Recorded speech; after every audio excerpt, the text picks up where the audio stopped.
esteemed hosts of Borrowin the Beards. Guys, let's give our audience at home a little bit of introduction, a little bit of details about maybe why they should be tuning in with y'all. Hey guys, Ben here.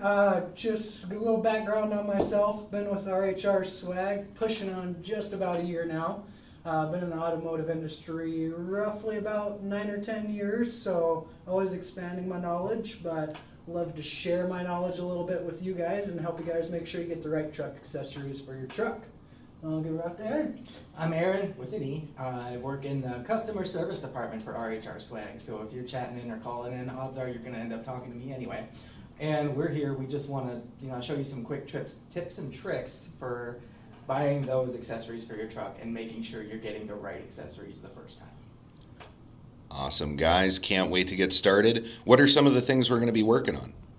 One of the first ones that we have coming down the line is going to be how to measure your truck bed correctly. We're also going to walk through how to measure your exhaust correctly to make sure you can get correct exhaust tips. We're going to be going through different cab styles. Pretty much anything that you need to know about buying the correct accessories for your truck. We're going to walk through it, make sure you know how to do correct measurements. Make sure you spice up your truck the exact way you want it the first time, not having to worry about returns.